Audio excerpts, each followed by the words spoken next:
পহেলা August বিশ্ব ফুসফুস cancer দিবস। প্রতি বছর পহেলা আগস্টে ফুসফুস ক্যান্সার দিবস পালিত হয় মূলত ফুসফুস ক্যান্সারের ব্যাপারে মানুষের মধ্যে সচেতনতা বৃদ্ধি করার জন্য। ফুসফুস ক্যান্সার সবচেয়ে হাইয়েস্ট ডিটেক্টেড ক্যান্সার সকল ক্যান্সারের মধ্যে, এবং এটার মৃত্যুর হারও সবচেয়ে বেশি। প্রতি বছর 18 থেকে 19 লক্ষ মানুষ ফুসফুস ক্যান্সারে আক্রান্ত হয়ে মারা যান, এবং এক সমীকরণে দেখা গিয়েছে একজন মানুষের ফুসফুস ক্যান্সার হলে তার 5 বছর বেঁচে থাকার যে সার্ভাইভাল রেট সেটা হচ্ছে যে অনলি 27%, যেটা অন্যান্য যে কোনো ক্যান্সারের তুলনায় অনেক কম। এই ফুসফুস ক্যান্সারটা এত বছর হয়ে এত মেডিকেল অ্যাডভান্সমেন্ট এবং এত ইমপ্রুভড ক্যান্সার থেরাপি হওয়ার পরও আমরা কেন এটা কন্ট্রোল করতে পারছি না, তার একটা বড় কারণ হচ্ছে ফুসফুস ক্যান্সারটা ডিটেক্ট হয় অনেক দেরিতে। দেখা গিয়েছে যদি আর্লি স্টেজে ডিটেক্ট হতো তাহলে এটা কিন্তু 5 ইয়ার সার্ভাইভাল রেট এটা 64%-এ চলে যেত, কিন্তু বেশিরভাগ ফুসফুস ক্যান্সারই ডিটেকশন হয় অনেক লেট স্টেজে, যখন এটা অলরেডি ফুসফুস থেকে বিভিন্ন জায়গায় ছড়ায় গিয়েছে। আমাদের স্কিন বা চামড়ার পরে সবচেয়ে যেই অর্গানটা আউটসাইড ওয়ার্ল্ডের সাথে এনভায়রনমেন্টের সাথে সবচেয়ে বেশি কানেক্টেড সেটা কিন্তু আমাদের ফুসফুস। আমরা প্রতিনিয়ত শ্বাস প্রশ্বাস নিচ্ছি এবং বাইরের বাতাস, ধুলাবালু, কেমিক্যালস আমাদের ফুসফুসে যাচ্ছে। আমাদের ফুসফুসটা একটা ফিল্টারিং সিস্টেমের মতন কাজ করে, যেটা শুধু পিওর এয়ারটাকে আমাদের এয়ার অক্সিজেনেশন ও কার্বন ডাইঅক্সাইড এক্সচেঞ্জের লেয়ার পর্যন্ত নিয়ে যেতে দেয়। কিন্তু আমাদের কিছু অভ্যাস, যেটা আমরা জানি যে ধূমপান, যেটা হচ্ছে ফুসফুস ক্যান্সারের সবচেয়ে বড় কারণ, 80 থেকে 90% ফুসফুস ক্যান্সার ধূমপানজনিত কারণে হয়।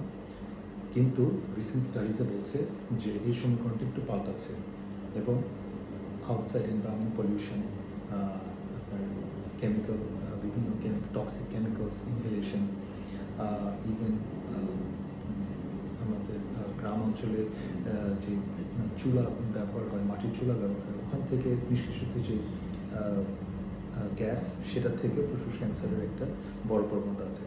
ইভেন আমাদের বিভিন্ন মিল ফ্যাক্টরির যে কেমিক্যালস যেগুলো আসে সেগুলো থেকেও ফুসফুস ক্যান্সারের আমাদের প্রাদুর্ভাব বাড়ছে। মূলত যখন আমাদের ফুসফুস এই ধরনের বিভিন্ন টক্সিক কেমিক্যাল দ্বারা আক্রান্ত হয়, ফুসফুসে মিউটেশন তৈরি হয়। মিউটেশনের কারণে এই ক্যান্সারগুলো হচ্ছে যে তৈরি হতে পারে। তো যেহেতু বললাম ফুসফুস ক্যান্সারের নাম্বার 1 কারণ হচ্ছে যে স্মোকিং, এই বিষয়ে আমি ছোট একটা গল্প বলতে চাচ্ছি। আমরা অহরহ ক্রনিক স্মোকারদের সাথে হচ্ছে যে আমরা কথাবার্তা বলি। এরকম রোগীরা আসেন যারা মনে করেন যে তারা অনেক বছর ধরে ধূমপান করছেন, কিন্তু তারা আসলে এটাকে খুব একটা গুরুত্ব সহকারে নেন না, যেটা তাদের জন্য স্বাস্থ্যের জন্য ক্ষতিকর। ঠিক গত সপ্তাহে এরকম একজন ভদ্রলোক, অ্যারাউন্ড 65 বছরের কাছাকাছি, ওনার কিছুটা শ্বাসকষ্ট আছে এবং কাশির সাথে একটু রক্ত আসছিল। উনি গত 40-45 বছর ধরে হচ্ছে ধূমপান করছেন, এবং প্রতিদিন অ্যাপ্রক্সিমেটলি আধা প্যাকেট থেকে 1 প্যাকেটের মতো। তো ওনার সাথে যখন কথা বললাম, উনি বলছে যে আমি তো অনেক বছর ধরে ধূমপান করছি, এটার কারণে আমার কোনো সমস্যা নেই, হতে পারে আমার বুকে কোনো অন্য কোনো ইনফেকশন বা কিছু কারণে।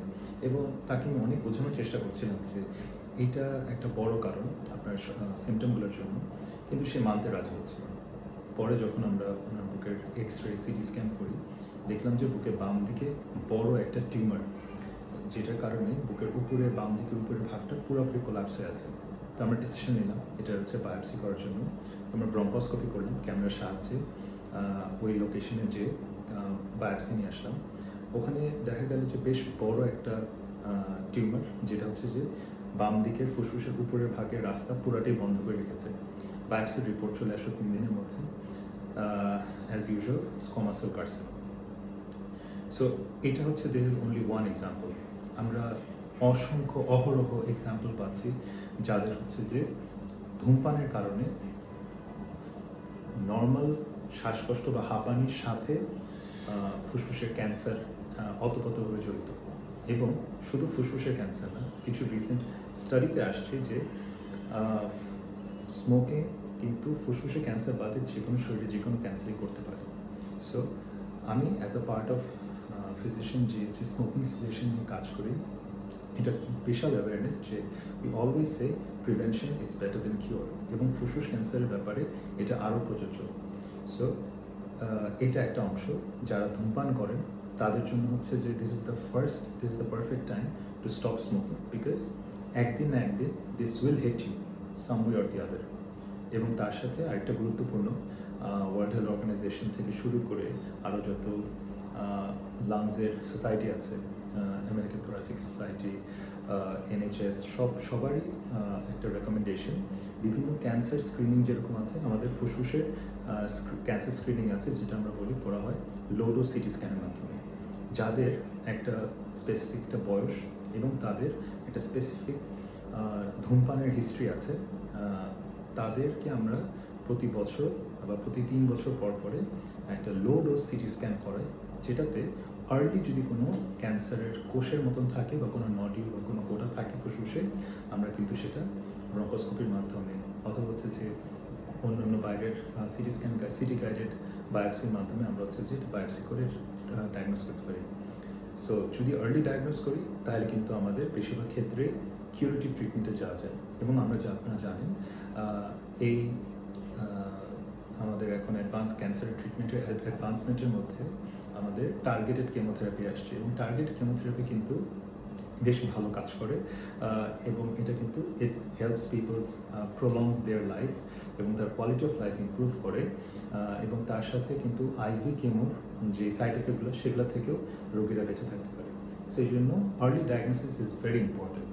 সো আপনারা যদি হচ্ছে আমার এই ফুসফুস ক্যান্সার দিবসের মেসেজ আপনাদের জন্য থাকবে, যদি আপনারা ধূমপান করেন আজই হচ্ছে যে আপনারা ধূমপান বন্ধ করার চেষ্টা করেন। যদি হচ্ছে যে আপনাদের এটাতে সমস্যা হয় তাহলে আমাদের সাথে যোগাযোগ করতে পারেন স্মোকিং সিসিয়েশনের ব্যাপারে।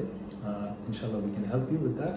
এবং তার সাথে আপনাদের যদি বয়স 50 ঊর্ধ্বে হয় এবং আপনাদের হচ্ছে যে প্রতিদিন 1 প্যাকেট সিগারেট 20 বছর ধরে খাওয়ার এরকম একটা সমীকরণ থাকে, বা তার কিছুটা কম বা কিছুটা বেশি, তাহলে আপনাদের এই লাংস ক্যান্সার স্ক্রিনিং প্রোগ্রামে হচ্ছে যে ঢোকা উচিত, যা হচ্ছে যে আমাদের ইউনাইটেড মেডিকেল কলেজ হসপিটালে 2টা সার্ভিসই অ্যাভেলেবল।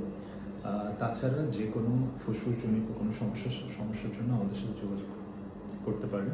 আমাদের হটলাইন নাম্বার হচ্ছে 10688। আমি doctor Sanat bin Mustafiz, pulmonologist, clinical and international pulmonologist. সবার জন্য দোয়া করছি, ভালো থাকবেন, সুস্থ থাকবেন।